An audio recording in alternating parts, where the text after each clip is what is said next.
Here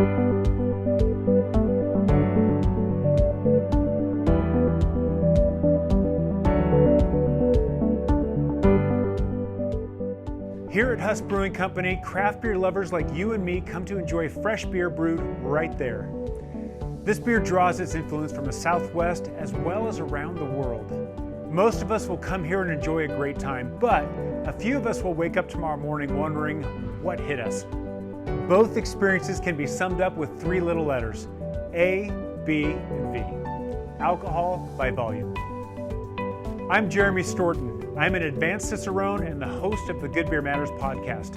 I've partnered with Brewery DB to bring you Trusted BrewKnowledge. Trusted BrewKnowledge is a series of videos to help you better understand beer and what to make of it. Today, we're going to talk about ABV, what you really need to know about it, and how to use it for the right occasion so every time is a great time. So I moved into brewing beer. I brewed beer for a little over 2 years. I'm Erin Duble. I work for Huss Brewing Company in Tempe, Arizona. I am their off-premise market manager. Through kind of the studies that I've done and looking through it, and I mapped it all out, this is where the vast majority of beer styles sit, is between that 4 to 6 range, or even if they extend beyond or below, they exist mostly in that 4 to 6% range. So name any style, a Kolsch, anything. American wheat. American wheat, even IPAs, they're going to exist in that 4 to 6% range. So why are so many beers in that 4 to 6% range? So a lot of these beers, I mean, they have such deep histories from German beers, porters, stouts, you name it. There might not have been a ton of grain at the time to be brewing these, and a lot of these things really stick into that range. And I remember stories of listening to like the British brewing tradition where the efficiency wasn't there. Right. So if you really wanted to get more alcohol out of it, you had to let it age for a year. Right.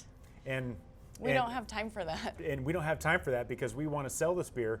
And so historically, this is where the sweet spot was at 4 to 6%, right? Right. And of course, we go back to lower alcohol beers were sustenance, especially times of plague and suspicious water sources. Right. But 6% was celebratory. But I think that tradition continues on to this day. Would you agree? I absolutely agree. Yeah. What are some ideal occasions for that 4 to 6 beer range? The 4 to 6 range is also an everyday drinker. You know, ball games, any type of celebratory event. We see a lot of this. This beer in particular is 4.7, so we see a lot of this out in people's hands by the pool, on the golf course. And I would say a 4 to 6 range is really, really great for sitting down and drinking and eating at a restaurant. Yeah. So you can have a meal, and you can have, if you want, 2 of these in this 4 to 6 range without feeling totally full from your meal and totally full from your beer. Yeah. And along with that higher alcohol, then the correlation is now we're starting to get a little bit more body. We're starting to get a little bit more flavor. It's starting to be a little bit more, that 2 to 4 range was, okay, we're going to rehydrate, right?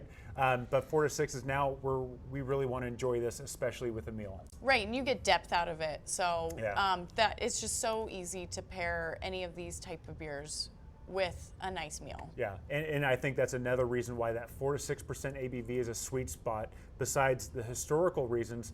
But now it's not too much alcohol, but it still has flavor, right? Yeah, we like the 4 to 6 range. Yeah, 4 to 6 is excellent. It's great, yeah.